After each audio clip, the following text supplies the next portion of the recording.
Bendito Deus, Pai querido, Senhor da glória, estamos em Tua presença, ó Deus, suplicando, Senhor, a Tua bênção. Estenda as Tuas santas mãos sobre nós, nos abençoa nesta manhã, Senhor, guardando os meus irmãos, nossos amigos, cada um dos nossos seguidores, os Teus servos, Pai, em todo lugar. Amado Pai, opera poderosamente na vida da igreja, dando graça, meu Senhor, aos que ouvem, dando graça aos que falam, aos que pregam, ó Deus, para seguir os teus caminhos, pregando a palavra com pureza, com santidade.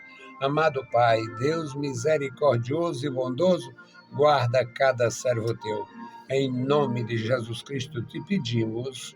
Amém. Louvado seja para sempre o nosso Deus.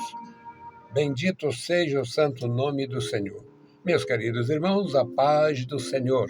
Estamos de volta com a palavra ao amanhecer. Hoje, dia 19 do mês e do ano, nós vamos meditar no Salmo 19.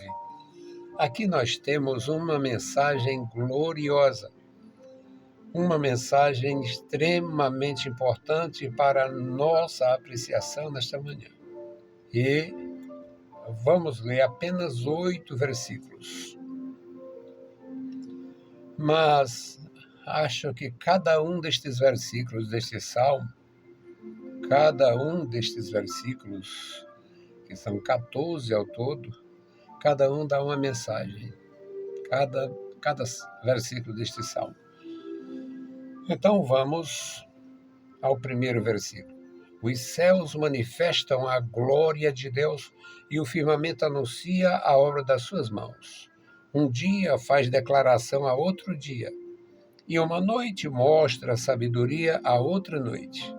Sem linguagem, sem fala, ouve-se as suas vozes em toda a extensão da terra, e as suas palavras até o fim do mundo.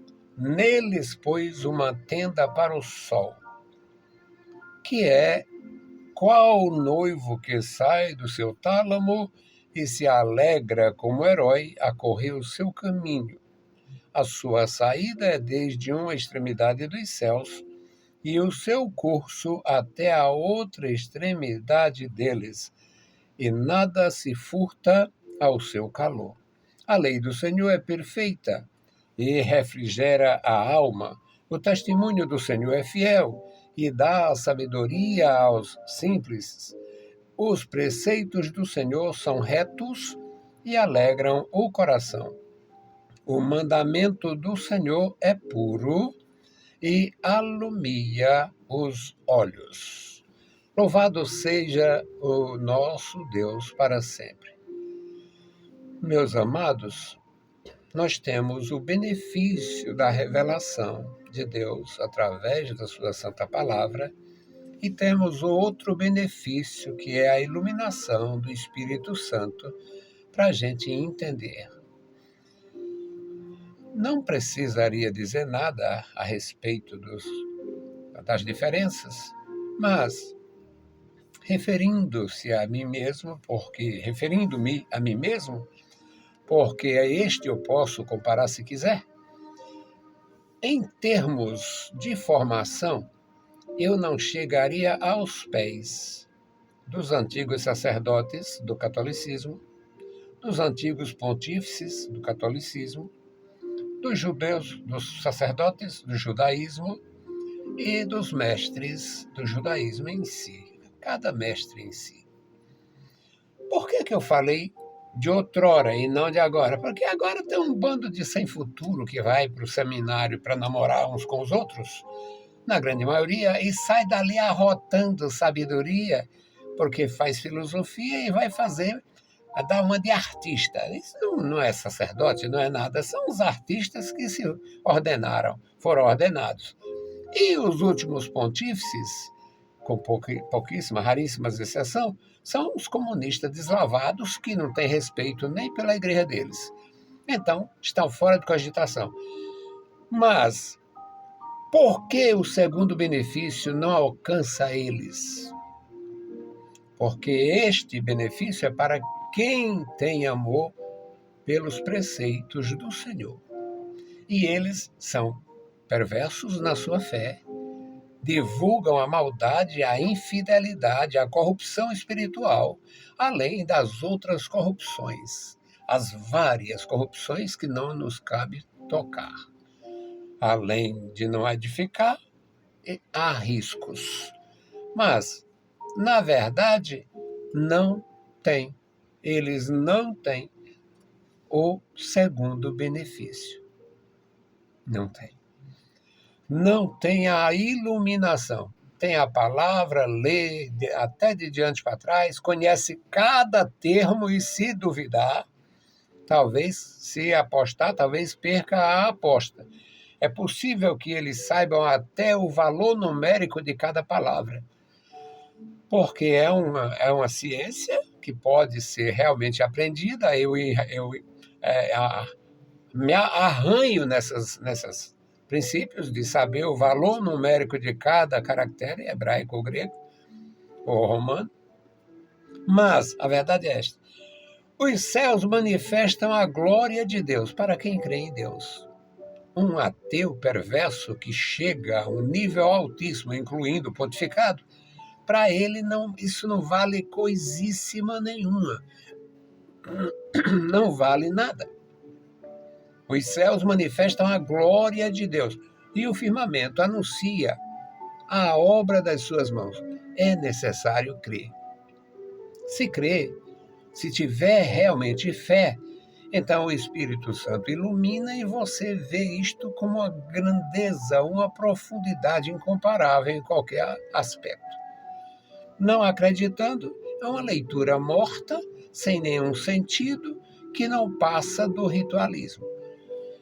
O segundo versículo diz: um dia faz declaração a outro dia, e uma noite mostra sabedoria a outra noite.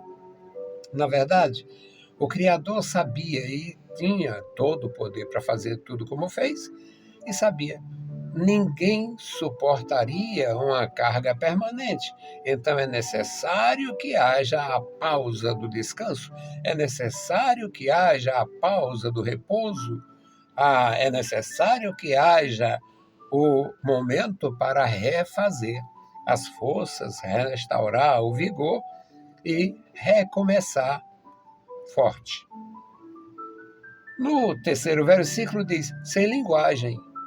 Qual é a linguagem da noite? A noite tem muitos movimentos, a noite tem o horário do galo, eu nascido e criado no campo, a história nós vamos viajar, vamos sair amanhã, no cantar do galo. Ou seja, quando o galo cantasse a primeira vez. Então o sujeito ia dormir muito cedo, preparando para uma viagem, que iniciaria o cantar do galo, para evitar a quentura e tal, e coisas assim.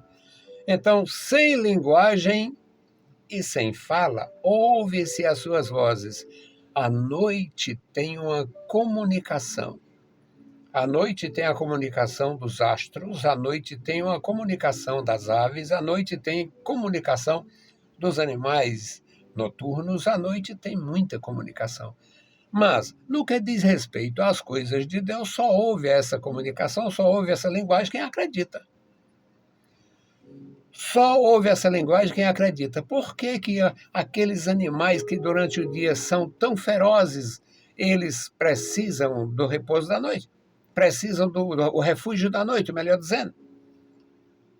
Deus fez assim, criou assim, a natureza é esta. No versículo 4 diz: em toda a extensão da terra, as suas palavras até o fim do mundo. Todo mundo antigo adorava o sol e a lua. A cidade de Nínive foi construída em homenagem a Nina, uma divindade feminina dos assírios. Todas as cidades, todos os povos, todas as nações tiveram algum culto a Nina.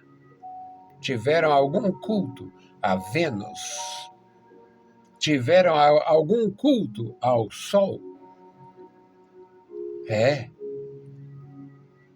O Sol foi cultuado na maioria das nações antigas.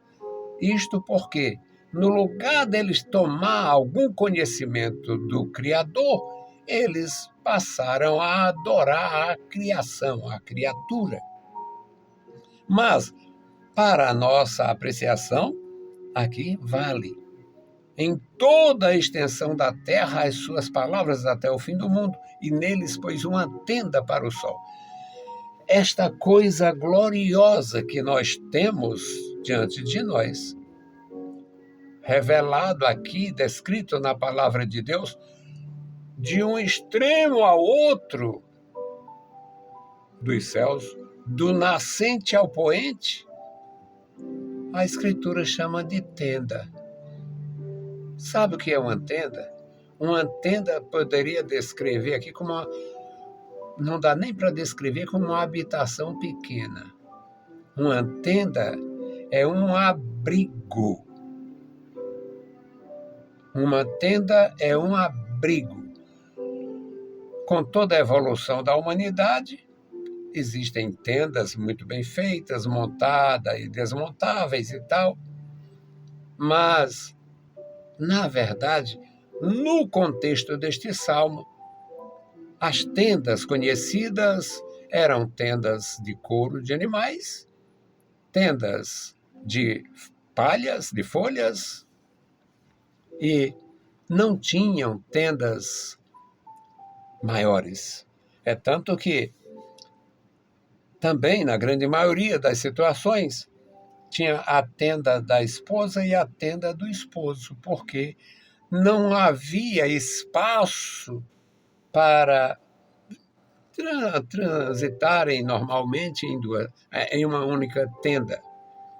Então, toda esta criação gloriosa, maravilhosa, os céus proclamando, manifestando a glória de Deus, na linguagem do próprio Deus, é apenas uma tenda. Isto é apenas uma tenda. Não me admira em coisíssima nenhuma as teorias dos muitos sóis, dos milhares de sóis, dos muitos universos, porque nós sabemos que isto aqui só tem essas características aqui, mas para Deus é apenas uma tenda.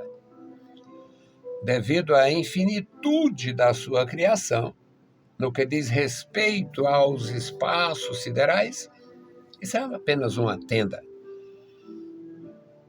Neles pôs uma tenda para o sol, nestes céus, os céus que manifestam a glória de Deus, é apenas uma tenda para facilitar o percurso do sol. O versículo de número 5 diz que é como o noivo que sai do seu tálamo.